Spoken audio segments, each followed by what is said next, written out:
person first, but we would always say if you could treat them as you would want to be treated, and to use the proper terminology as, a person with a disability, a person with a spinal cord injury, a person with cerebral palsy, whatever that might be. But we would love for them to really use your first name if that's possible after you get to know them. And I think a lot of people with disabilities sometimes they want to blend into the background because they already think that they stick out more than the non-disabled community. So a lot of times they will not speak up for themselves. So we try to educate non-disabled individuals about the proper terminology for addressing those of us with disabilities. Awesome, thank you. Amanda, is there anything you want to add to that? I would agree with a lot of what David said, but I would also say that there is a cultural difference between talking to some people with who are disabled, who are in the disability community that don't mind using those other terms like crippled and disabled people, but it's just asking the person when you talk to them, how would you want to be referred, I think would be the best way.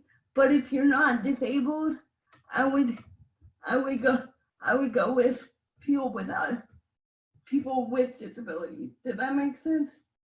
If you're not disabled and in the group of disabled people, I would say go with people with disabilities.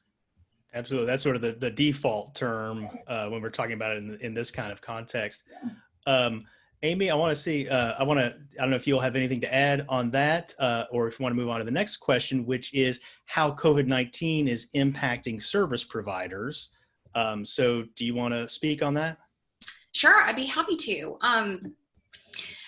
I think that with most anyone in this country, service providers were given about 48 hours to completely redesign the way that they delivered services.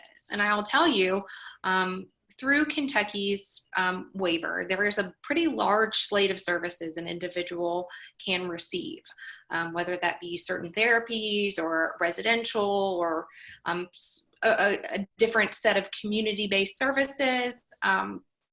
All service providers had to get creative really quickly to be able to, one, adhere to social distancing rules, two, kind of adhere to some of the really strict guidelines that were put in place by our Cabinet for Health and Family Services that apply to individuals who receive services through these waivers.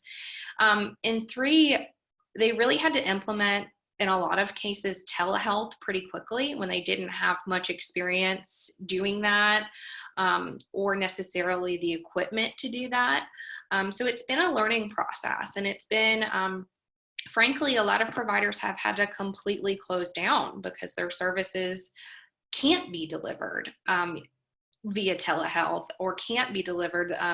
The services inherently require being in the community or accessing businesses in the community or require physical touch and things like that. So a lot of service providers actually cannot provide services right now, which is having an impact on the individuals who need those services for support. So it's been interesting. Obviously, in places like Lexington and Louisville, where there's great internet access and good cell phone service, some of these things don't have as much of an impact as they do in rural areas where some residential settings don't have access to internet or they don't have good cell service. And so it can be isolating for people with disabilities right now.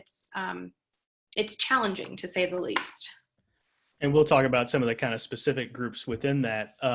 Amanda, how has this impacted independent seekers and your people that you work with? People and going into the day programs, and we're not doing that right now because all the day programs are shut down, and it's been hard to get a hold of everybody because we didn't have everyone's contact information, and we're providing a clinical service, so it's got to go through telehealth, and people don't understand what telehealth is, how to keep it confidential, because not everyone in and are not everyone in the groups want their caregivers to know what we're talking about. So confidentiality is an issue in explaining to caregivers that they still have the right to privacy while they're at home and things like that. It's been an issue. It just, and a lot of people, like she said, doesn't always have internet access. So we're doing a lot of wellness checks, just making sure that people are okay. And the thing is, most of the people that I work with don't fully understand what is happening, and it's hard to educate them so quickly. And it's hard to do that over the phone because a lot of the people that I work with have trouble with understanding concepts. So it takes a while for them to get used to something new, which can make these adjustments that much harder. So can you guys hear me okay? Okay. Now I can't, I'm muted, so I can't hear me. David, I want to move on to you and talking about this, especially in terms of people with disabilities who live and work independently, you know, perhaps with some level of accommodation. How is this situation impacting them? Are people losing access to accommodations that they formerly had? You know, I'm thinking about TARC 3 and services like that. What's that impact like? Fortunately, that hasn't been in the very beginning when all this, again, the 48-hour notice of what was going to be taking place, but that hasn't been as much. I have not seen as much as a negative impact. You know, they're limiting the number of individuals that can ride on the paratransit or the TARC 3, which is the smaller buses with the wheelchair lifts. And of course, the fixed routes they've decreased them a little bit, and you have to wear the mask. And we're concerned about the sanitizing, because they're sanitizing the vehicle, I think once a day. That's after the route's been run in the evenings. So there's some concern about that. And I don't think the drivers, as of a few days ago, were not required to wear a mask. So that's a little concerning for the disability community. But for the most part, I think accessing the community, those who are able to ambulate with no problem, but those who are wheelchair users have pretty much remained somewhat the same, accessing the community. But a lot of times those for the rides and scheduling of that for the paratransit or the TARC 3 can be a little bit of a problem with this. Even some of their people, you know, are not showing up for the scheduling of the schedulers to work themselves because of illness of either them or their family members. So I think that's put a little strain on the system as well. And, you know, they're talking now about potentially eliminating, I don't know if this is permanent, but eliminating some routes from the fixed route, you know, and I can pass along some information to you about this. Like TARC is going to have an open Zoom meeting or where you can send comments to them at ridetarc.org. They're going to do it on May 13th and May 18th. So that's some other issues about that. But I think for the most part, from what we've learned, the community is still available to individuals with disabilities. But again, it's with this COVID, it's just a challenge for all of us, some of these issues. Thank you. Amy, I want to ask you, for people with disabilities that are living in a home setting, what's the impact on their lives and the lives of the people there in the home with them? So I will tell you, we've got within the waiver world, we've got 3 types of home settings. Either you're living with your family at home, or you know, a guardian, or you're living with what we call a family home provider. So that's you're living with someone who's not your family member, who's contracted to you. They contract and you live in their home with them, with often 2 other roommates, or maybe it's just you, or you live in a staffed residence, which means that there is a staff person working shifts, coming in and out, providing 24-hour supervision, and you're living with you know, 1 to 2 other roommates, a maximum of 3. Generally, those are your most common living arrangements. But if you are receiving waiver services through the state of Kentucky, the Cabinet for Health and Family Services has told caregivers and individuals who provide the services that individuals with disabilities access, that they're not supposed to be providing in-person care. If it's an absolute emergency and they do provide in-person care, it's got to be justified. A staff person can't provide care to more than one person at a time.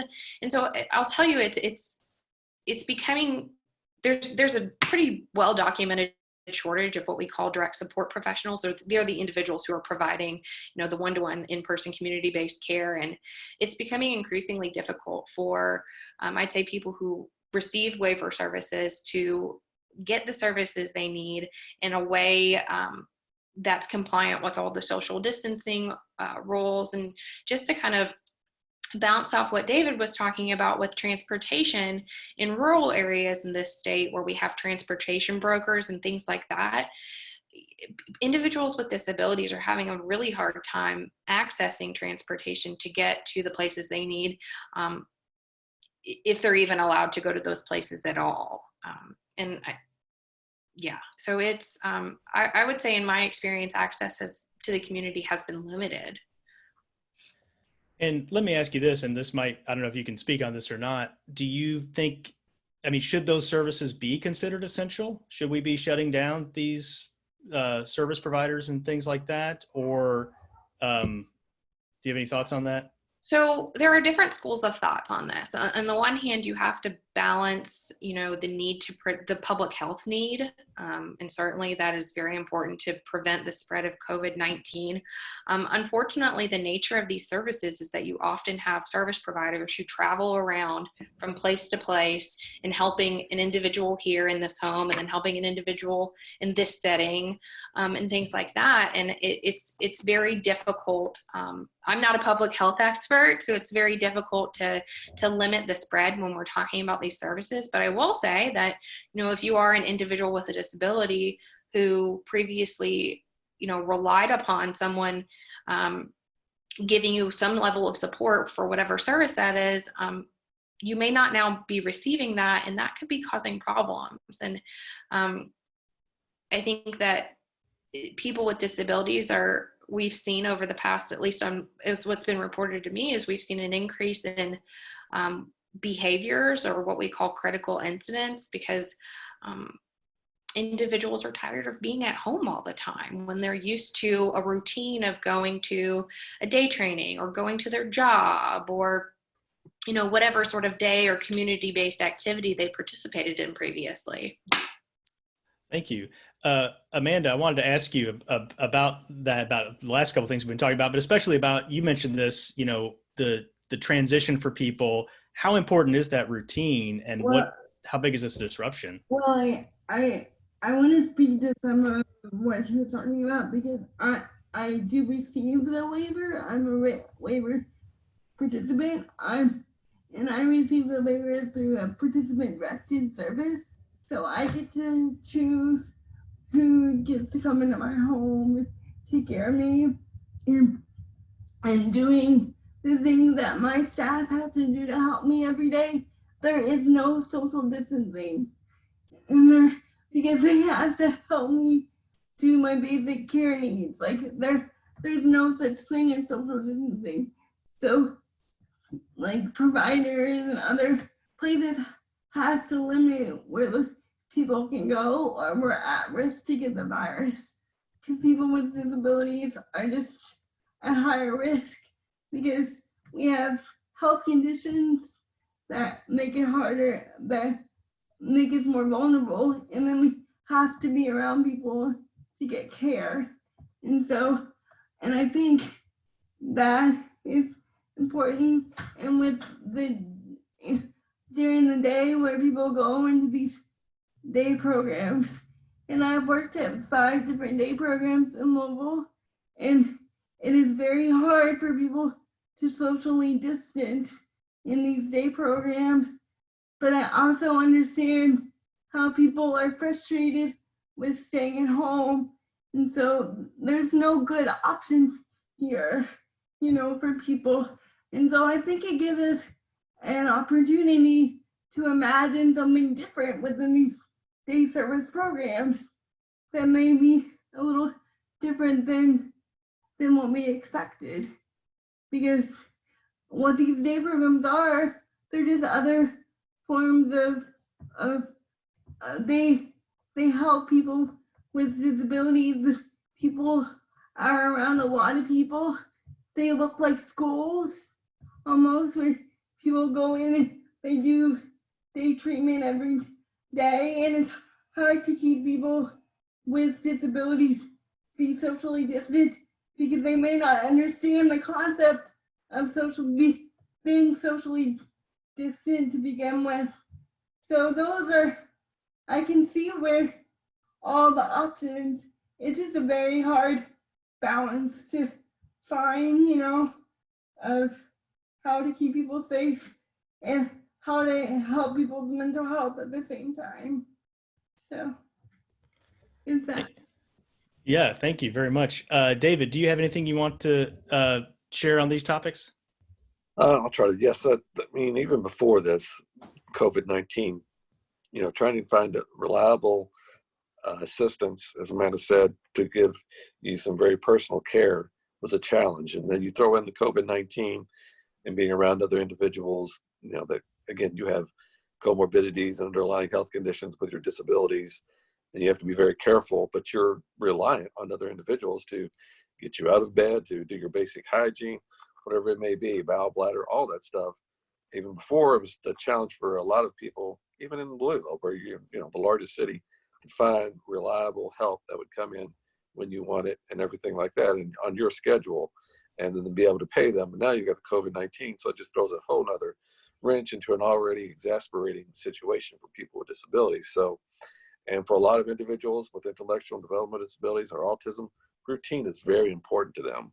That's what, you disrupt their routine and you're disrupting their life immensely. And that has to deal with their intellectual and disabilities, is that, routine. And when you disrupt that, that's a major disruptor in their life. So all of this is a major problem for the disability community, and particularly those with intellectual or mental health issues as well. And I want to talk a little bit, and I don't know if you all can talk on this or not. JCPS, how are they handling special education? Can you share anything on that, David? To my knowledge, they're trying to do the best they can, but we have a program at the center called Young Empowered Self Advocates, where we have individuals that are mentors that have graduate from JCPS, go back into the schools and deal with special education classes and tell them their rights and what they can do and about IEPs and Office of Vocational Rehabilitation. And but a lot of times, still in this day of inclusive education, it's still amazing sometimes that we see some students not really being inclusive and really being integrated into the school system like we want to see. Now, I could see it as being a challenge for some of the parents.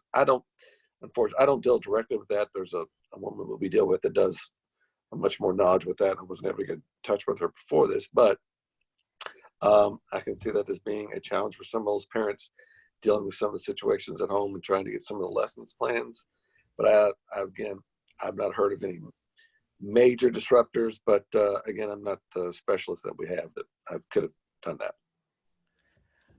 Amanda, do you have any insight on that? No, because I really work with adults after they get out of the special ed system. What about you, Amy? We might have to have a separate panel on this subject. I will say from just kind of talking about the provider perspective, there are a lot of children right now who receive services through the Michelle P. waiver who are now at home, whose parents are trying to now become educators, who may not have extensive training in that or know how to do that. I think from what I've heard from teachers, I've got teachers in my family, so it's difficult for teachers to deal to handle the IEPs and accommodations over Zoom sometimes. some individuals with disabilities don't respond well to video conferencing, need more, in-person direction or services.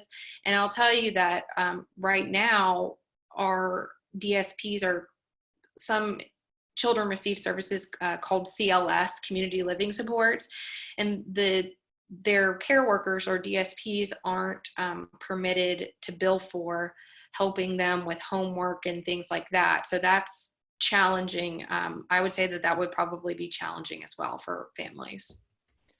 And what's that like for those parents? I have limited experience with this, having had a foster son who had autism, and that was a very intense period of my life. And he was at the time attending summer camp during the day.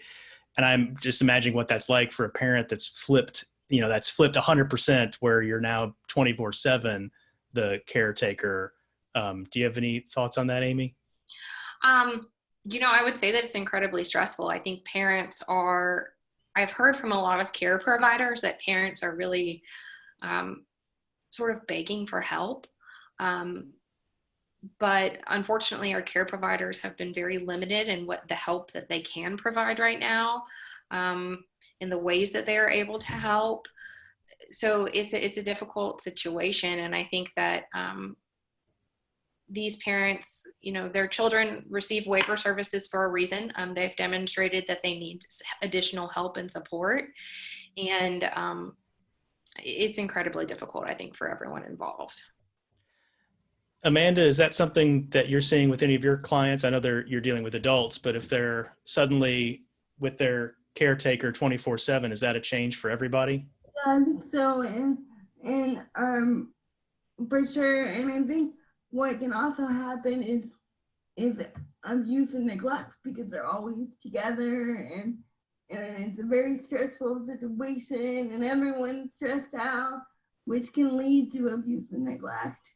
And then their caseworker isn't able to come check in on that and oversee.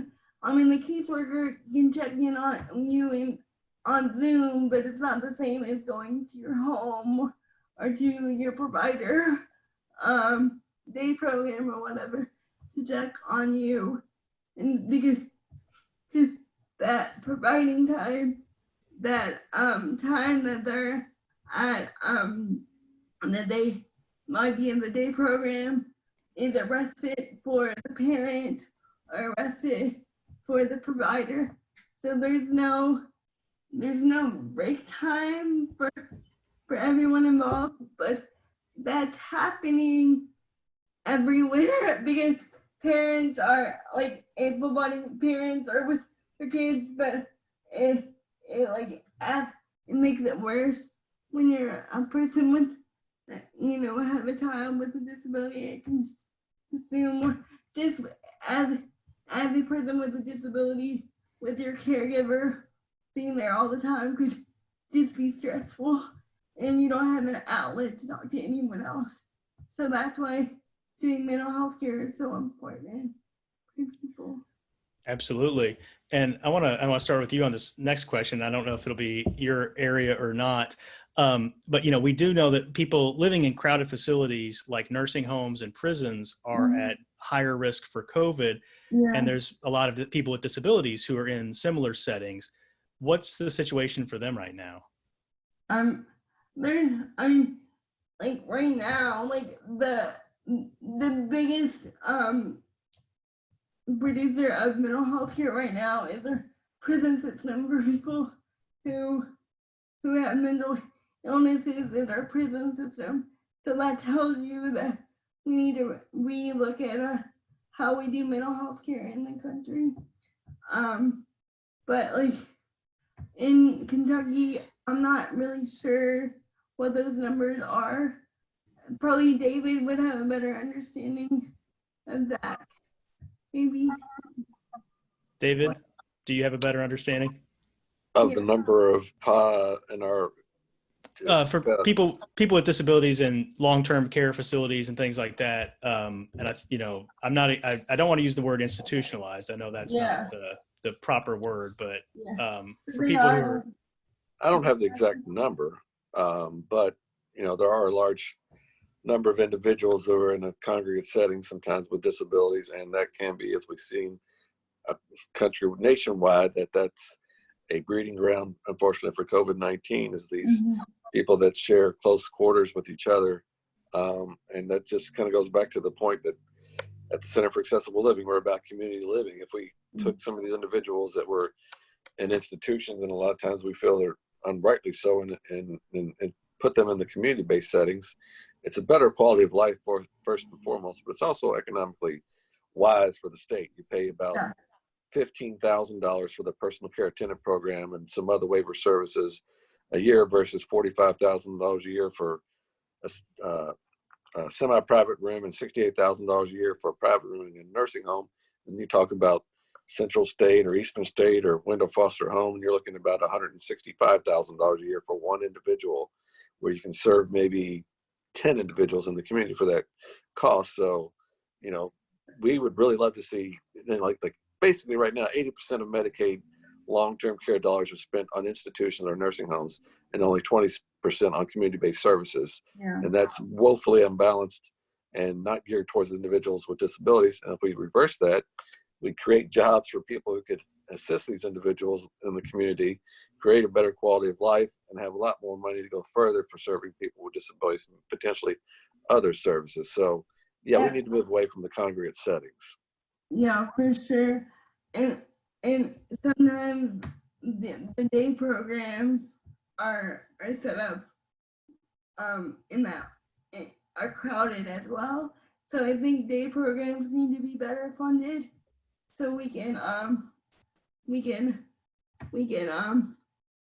pay the staff better and get better quality people into these day programs, so people can have more community-based services with more quality in them. So. And I want to talk about funding in just a second, but Amy, I think you probably have something to add on these last couple topics. So I will say that obviously my members are all providers of, community-based services, and we're happy to report that, again, I have over 100 business members, and we have not had one positive case in a community-based staff residence or family home provider. Just staff residents in this state. So again, those are 3-person homes, and there are many thousands of Kentuckians living in staff residences, and not one has been positive yet. So that's a testament to the quality of the community-based care in the state. And it's gone well. And I think that the governor has reported a couple outbreaks in a few of the state-run ICFs. He's talked about it several times in his press conferences. And I don't think that it's necessarily a testament to a lack of quality. I think sometimes, despite our best efforts, someone can be exposed to something. But I just think that it's kind of the nature of the beast when you talk about very congregated settings like that. It just inherently increases the risk of infection. But yeah, my members were thrilled to report that, no one in a staff residence has tested positive. And so they've, those residential providers have really done a great job in screening their staff and implementing, precautions to make sure everyone's safe and well taken care of. That's very good news. I want to talk a little, Amanda, did you want to chime in on that? I want to say that we're talking about the majority of the people we're talking about is there's 24,000 people on the waiver system right now. And so that's a very small percentage of people with disabilities in Kentucky. There are people in Kentucky that have disabilities that aren't qualified for these waiver services. And I just want to make that clear. And there's some long waiting lists for the waivers as well. 8,000 people on the waiting list. And this doesn't include people who just have physical disabilities. So, and that's the next point I wanted to kind of get at is, and we've touched on this a couple places, that services are already not funded at the level they need to be. COVID-19 is having a devastating impact on the economy and on the state budget. You know, we're kind of, nobody really knows exactly how bad that's going to be. From, you know, what kind of impact will that have for people with disabilities if there are just massive budget cuts? Amanda, do you want to start with that one? I mean, if they don't, I mean, if they decide not to fund these programs, or if they cut them back, and they have already cut them back so much that people like myself that are on the MSLP waiver, there's no way that I would be able to do what I'm doing if I didn't have just support of friends and family in the community, and I'm very lucky. And so the fraction of the people that this funding is serving is very small, and I think that they need to increase the Medicaid budget, but I don't know how that's gonna happen right now. So yeah, it's kind of it in a nutshell. Yeah. David, do you what will be the impact for people with disabilities if the budget just gets cut even beyond where it is now? Well, I've been going up to Frankfurt for about the last 16 years of my life, trying to work with legislators on different issues and different programs to try to improve the quality of life. And again, for individuals with disabilities to live in the community as independently as possible. And we're already struggling. I mean, we're cut to the bone of what we're doing now with the services and lack of services. You know, 24,000 people on the waiting list. And, you know, we try to emphasize to the legislators that it's a better quality of life and it's a much more cost-effective solution to serve people in the community than it is institutions. But, you know, this is really a dire need. I mean, the budget deficit with the pension was already a concern, and it would have continued. But now you had COVID-19 out there, and this is really drastic. And a lot of us are really concerned, a lot of advocates in different disability organizations, that when they come back, you know, they unfortunately are reluctant to raise revenue, i.e. taxes or gambling, or whatever you want to say, but that they might want to start cutting services in an attempt to try to balance their budget. And we've all been talking about in this thing how already we are barely making it with what we got, and a lot of people are not. And then you're going to add some more cuts to the services that are already woefully lacking. I think it could be a dire situation for Kentuckians with disabilities if some of these potentially, again, I don't want to scare anyone, but that just looks like the way, because of their refusal over the years to raise any revenue or any other issues that will raise revenue, that's going to be a dire situation for people with disabilities in Kentucky. Yeah. Amy, do you have anything to add on that? And are some of your providers at risk if there's budget cuts? Yeah, I mean, I have a lot of thoughts on this because I've been on both sides. I've worked on the budget, and I've also, you know, now I'm on the provider side. I will tell you, 2 years ago, the SCL program got a 10% rate increase. That was the first time they've gotten a raise in 14 years. And they're still not getting reimbursed what they were, you know, 17 years ago. They got a cut, and then, so they're still not back up to, you know, 2004 reimbursement. We actually just did a cost study of CAP members, and I will tell you that as a result of closures of, you know, day training centers or just providers who have had to close programs because they can't afford to keep them open right now, our adult day health centers have lost in a 5-week period of time $167,000. Our day training programs have lost $71,000. Our transportation providers have lost $58,000. And our supported employment providers, which is a really important service that helps people with disabilities get jobs, have lost $23,000. That's in a 5-week period of time. And these are providers who are barely making it. You know, most of them are just breaking even. So these kinds of losses are devastating. Mm-hmm. Amanda, did you want to add something on that? Like I said before, I think this gives an opportunity for the city to reimagine these services that helps the providers, but also puts the individuals safety on the forefront, because I'm afraid that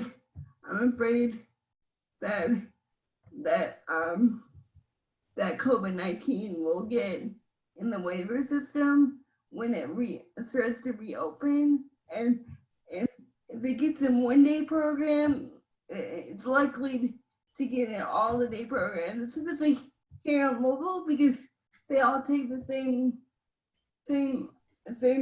transportation systems and things like that, and we don't know about this virus, so that's what I'm mostly afraid of, and so it's a balance between giving people services and people's safety at the same time.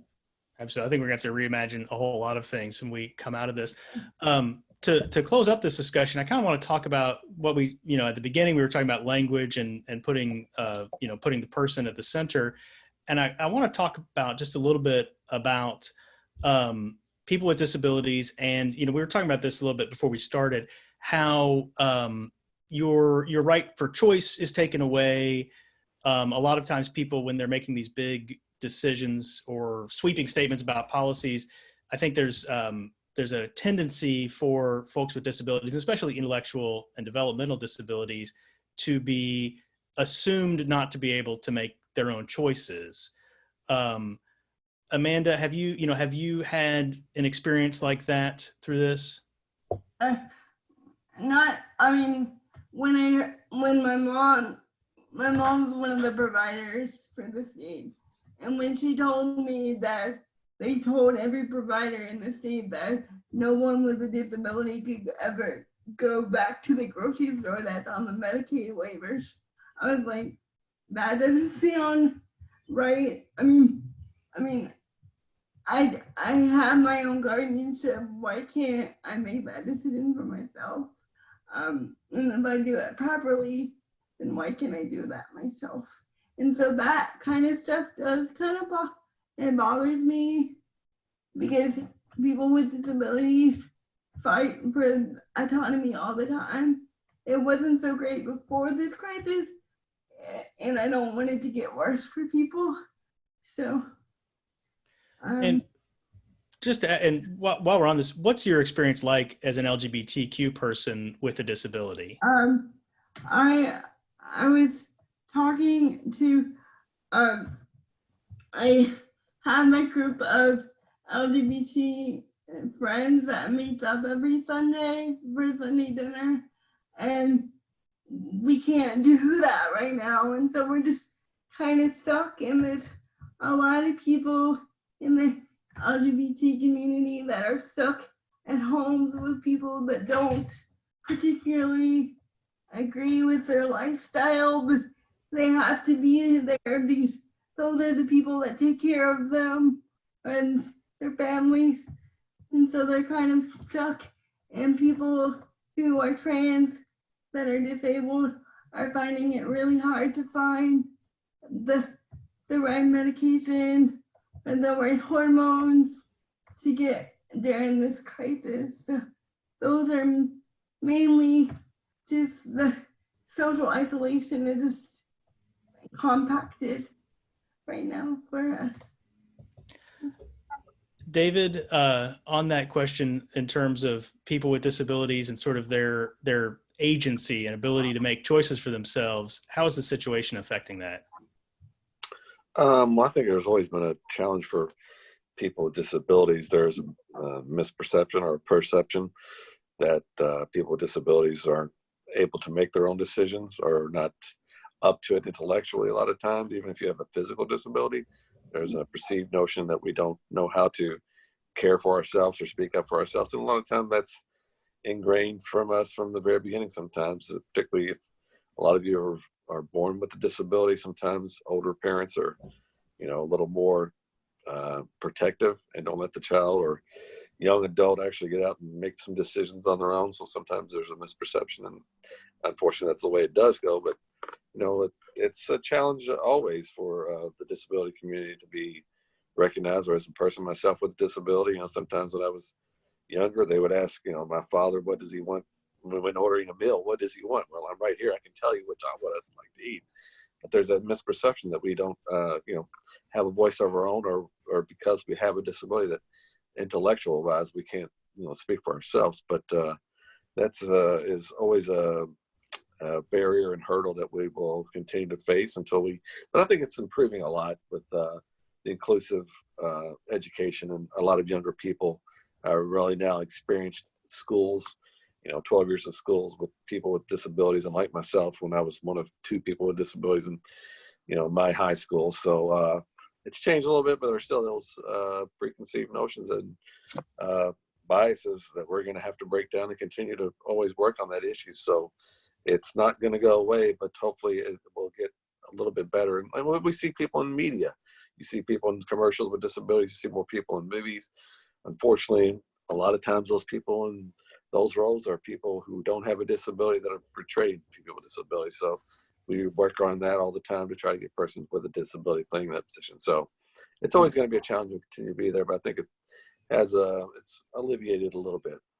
And I also want to say that with people's understanding that it's a systematical thing that is ableism that is causing a lot of pain for people with disabilities, and not only people with disabilities, but we must look at all people with disabilities who are people of color are more impacted during this crisis. So, and it's harder for them to get services. So I think that's important to know, and the connections between race and ableism is really important to explore, especially during the time of COVID, because we understand that it's affecting Black and brown people at a higher rate than it is affecting white people. And so that's an important thing to point out during this time. Absolutely. Amy, do you have anything to add on that question of agency? I'll say it will be really interesting to see what the state does moving forward as we see businesses begin to reopen. So whereas you and I will be able to make a calculated risk or make an assessment about whether or not it's worth it to us to go to a business, wear a mask, things like that. It'll be interesting to see if they extend that ability to take reasonable risk to individuals with disabilities. Right now, I'd say that, as Amanda stated, individuals with disabilities really who are receiving services through waivers are not supposed to really be out and about. And there are public health reasons that decision was made. Again, it's way above my pay grade. I'm sure every single, they thought very seriously about that. But again, I think it will be very interesting to see what happens as businesses begin to reopen. On the one hand, there are some individuals who either due to an underlying health condition or due to the nature of their disability cannot tolerate PPE use. Maybe they have a sensory disorder that wouldn't allow them to wear a mask, or they have lung issues and they couldn't wear a mask and things like that. And then there are other individuals who, when you explain mask use to them and explain the importance, would be happy to wear a mask and go, be able to go to Kroger or Lowe's or to a park, things like that. So we waiver providers really try to focus their attention on person-centeredness, and that there's not a one-size-fits-all approach to this. And so really you have to put the individual at the center of any sort of decision-making. We have person-centered teams, whereas kind of all the care providers get together, including the individual with the disability, and kind of discuss, what the best approach might be. And we, as providers, would always advocate that the person-centered team work with the individual to really take a look at what the complete situation is and make a very highly individualized decision as it relates to that. I have two questions before we wrap up here, and one is kind of a very tough question. Then we'll have the more positive looking one. And this is Dorothy Stone asked this in the comments as well, or made a comment about this. She also pointed out, as we were talking about this question of agency, that, and I'm going to pronounce this word wrong, but infantilization is always a problem where people are not assuming competence. But then she also points out here that people with disabilities are not getting access to ventilators when they're in critical condition because they have certain non-terminal conditions. And that's something I've heard anecdotally. So I wanted to kind of ask about that. Amy, it looks like you want to speak to that. No, we actually worked with Kentucky Protection and Advocacy along with several other organizations to address this issue, and have gotten the Cabinet for Health and Family Services to delete or eliminate any sort of discriminatory language as it relates to ventilator allocation in the event that it became an issue, to make sure that someone's disability status would not play into any sort of evaluation of who is appropriate for a vent and who would need a vent. And so that happened last week, 2 weeks ago. I can't keep my days straight, but recently. That's really great. David, do you want to? Well, I agree. We're working with PNA and Amy and all of them together as well. There's a very large group of advocates that came together to talk about that exam issue of just because you're a person with a disability, you may have a couple of more underlying issues than someone who's in their 30s that didn't. Would you really say that doctor be able to say that because you have a disability is your quality of life a little bit less than that other person? So that was a good thing that we all came together and they did change that issue. So that was a good part for all of Kentuckians with disabilities. Yeah, that's really good news. Amanda, do you? I think you're muted, and I don't think I can unmute you.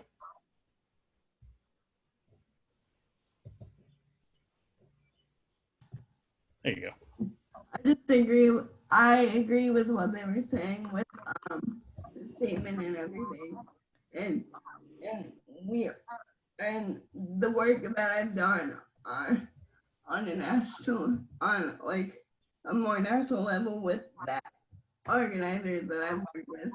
It's been a national problem around like making sure that people with disabilities get ventilators and things like that. So I don't want to say that it's been like a problem all across the U.S.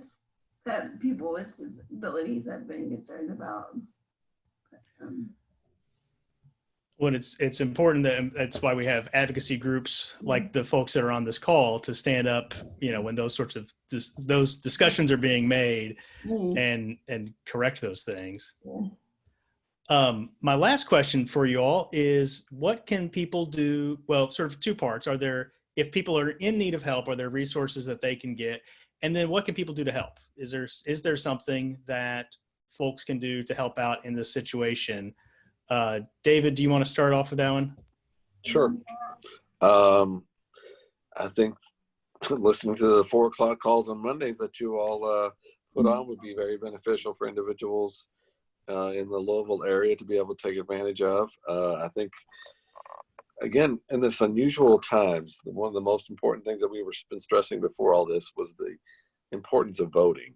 I mean, if you want to make a change happen, you have to get involved in the process. And now that we may be going to absentee ballot, which looks like we are, there are a lot of different dates that have to be made. I will share a list with you that you can put out of different dates that have to be met and certain requirements of what you have to do. But, you're talking 23 or 24% of Kentucky's population are people with disabilities. It's the largest minority and could be incredibly powerful voting bloc if we got together and started voting. But again, as Amy said in the beginning, transportation is a huge problem. So that's why we encourage absentee ballots, particularly transportation in rural areas. There's non-existent. So the absentee ballot, the mail-in ballot, all those things are incredibly important, and get to know who the candidates are. And unfortunately, we always encourage them when they're out of session. It's a great time to get to meet with your elected officials and start a dialogue and be a source of information for them, particularly when it comes to disabilities. I mean, I have legislators call me on my cell phone about issues when it deals with disabilities. So to get that resource and that relationship is really important. But now with the COVID-19, will we be able to do that? I don't know. I kind of doubt it. But the importance of voting, I mean, it's just so important and imperative that the disability community get out and vote and make their voices heard. I mean, we don't have a lot of money, but we do have the power to hire or fire those elected officials. Absolutely. Amanda, what can people do to help and make a difference? I think what David said, the voting is very important. And for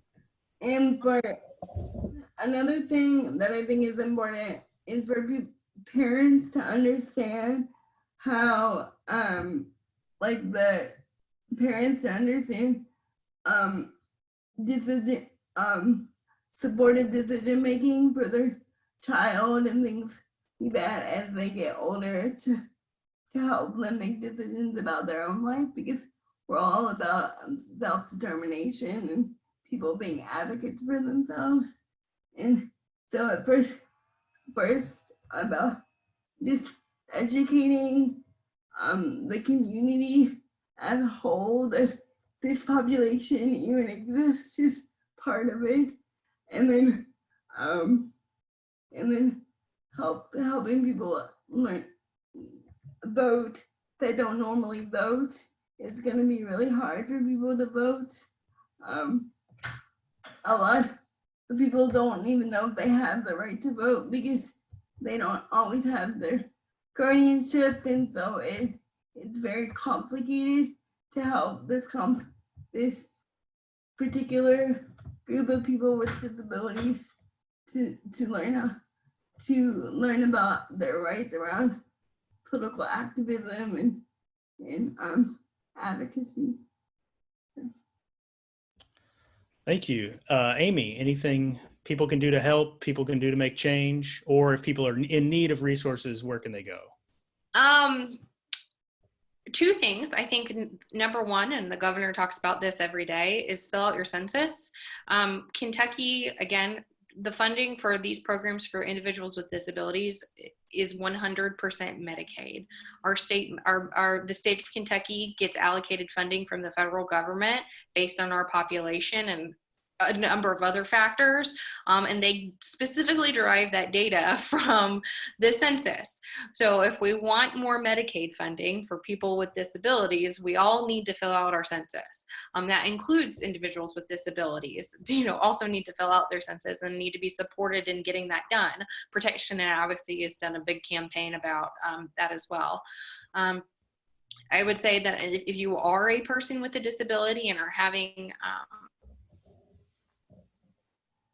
issues accessing services, one, communicate your concerns with your care provider, and two, call Protection and Advocacy and see if they can help you work through a solution, because often the care provider's hands are tied by regulation. But that's a situation where P&A can step in, and they've helped several of my members, make sure that individuals with disabilities continue to receive vital services. So those are the two suggestions that I would have.